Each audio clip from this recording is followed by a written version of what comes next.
Afternoon. I'm back in the BMW X5, mostly because it's the better car. There's a strange buzzing coming from within the dashboard. The BMW seem to do this. This is an interesting video. It wasn't on the video schedule for today, like I have a video schedule, but this is things that landed in my inbox today, right? Seven things that have landed in my inbox that you need to know about. Number one, Jeff, another electric bus in London. Yeah, that's the second one. That's 2 in 2 days. Way! It was a hybrid, actually. So another bus has gone up in London, also in a low emission zone. So, I mean, really, I should have just like run a repeat of all the stuff I said in yesterday's video, because it's the same thing. But number two, check this one out. If anyone can verify this, there's a number of reasons why this might have happened, but let's have a look. Jeff, I've just seen a photo from, he wasn't willing to send it to me because there's a recycling place in Ilkeston in Derbyshire. They have just crushed and swapped about 50 brand new McLarens, brand spanking new hybrid models. All they took off was the catalytic converters and then straight into the crusher. Wheels, tyres, glass, the lot. What? I don't at this stage know anything more about that. I don't have a reply, I don't think. Let me just double check, because I'm literally doing this as this stuff has come in. No, I don't have anything else on that at the moment. If you know anything more about that, let me know. Maybe they were pre-production prototypes. Maybe they were test cars. Maybe there was a problem. But it seems strange to me that they'd go straight in the crusher. So, come on, whistleblower. Let's have someone. What's going on? Have McLaren just scrapped 50 cars in Derbyshire straight into the crusher? Let me know. Number three thing that I was sent today. Seen this, Jeff? No, I hadn't. There's been a huge, this is also in Derby. There's been a huge explosion in Derby as per the Facebook post. See the description for the links. It's now 3 o'clock. That was about 2 o'clock. So it's only about an hour ago. The BBC article says nothing really of any relevance, but the Facebook comments, as is usually the case, say more. Someone says, it looks like it's one of those environmentally friendly vehicles on fire. But it isn't. It's a building, and more worryingly, someone else has said there are armed police all over it. Not sure about that one, because that's the only person that I could find who was talking about armed police. However, someone else is saying, apparently the old nurse teaching place, a beautiful building, was there plans to demolish that and rebuild that weren't getting passed?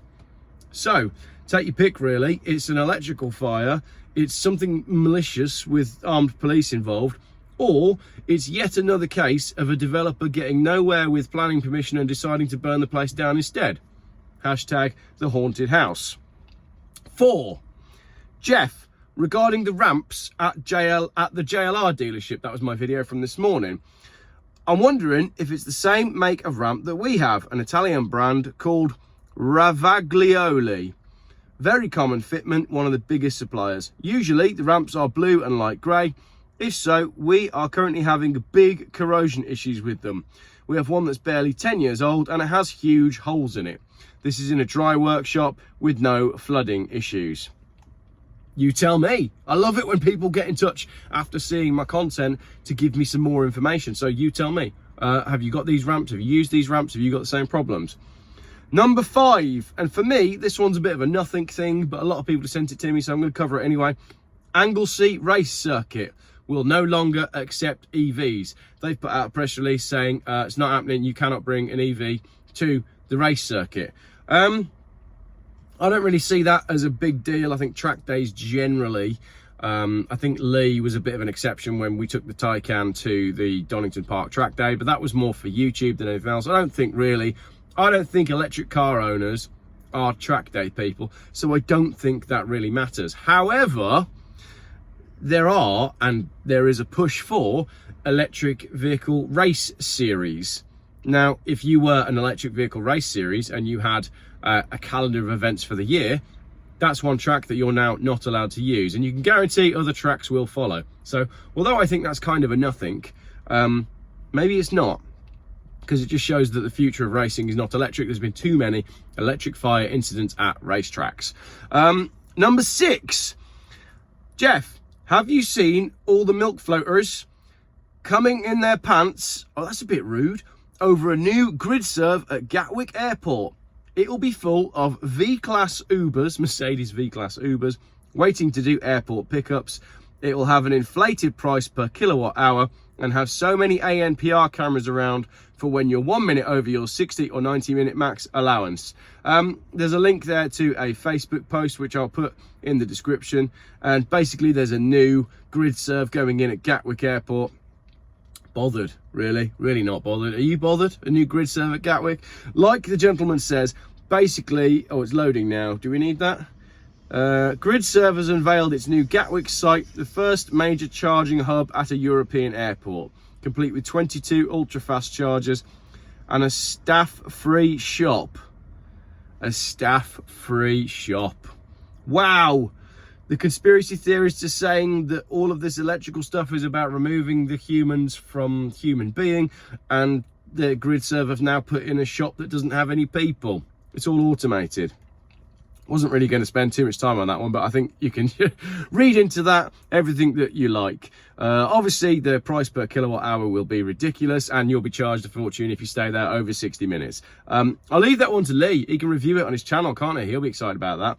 Number 7, the last one for this quick, randomly filmed video. Hi, Jeff. Your mate Tom on Twitter, this is a guy that pretends to be a pilot, is posting about a huge EV victory. He's probably put it on LinkedIn as well, because Sainsbury's Southport has changed the planning application from a petrol station to an EV charging hub. What do you think? So this is Sainsbury's in Southport. I think it's a new building that's going up. There was a planning application in to put in a petrol station, and they've changed their minds. They're putting in an EV charging point instead.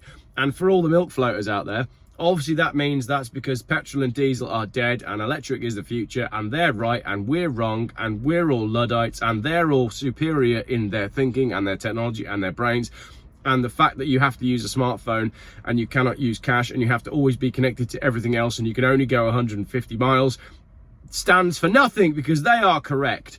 So an EV charging hub is going in instead of a petrol station, and that's a huge win. Actually, on this one, I'm going to refer to the reply by a man called Ed, who, in amongst all of the furore of the Evangelists jerking each other off saying, yeah, we won, he quite simply said, well, I agree with the sentiment. There's 2 petrol stations within 30 seconds of this location, and a third would be simply ridiculous. Not so much the big win for the Evangelists, that one, is it? And then I've just made some notes. I've said, look at it from Sainsbury's point of view. With an electric car charging point, they've got you trapped and bored for like 45 minutes. And as we've learnt from all of Lee's exploits, they can charge exactly what they want. So if they put in an electric car charging point, they know that they can kidnap people for about 45 minutes. They can put expensive coffee shops all around, so you'll buy some crap overpriced coffee while you're putting overpriced electricity into your crap car. So they can make more money out of EV people than they can petrol people, and they don't have to have lorries pulling up to fill up the pumps. So it makes more sense for them to install an EV charging point, because it'll make more money than earning a few pennies on the litre from a petrol station where people just splash and dash and carry on with their day. So there we go, 7 points.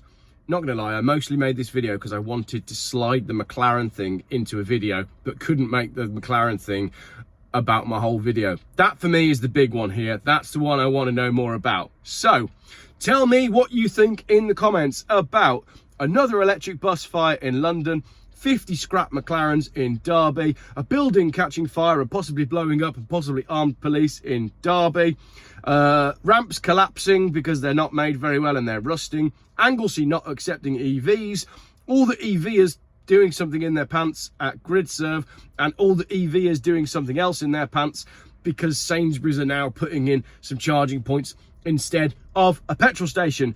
Thank you very much for watching this Friday afternoon video.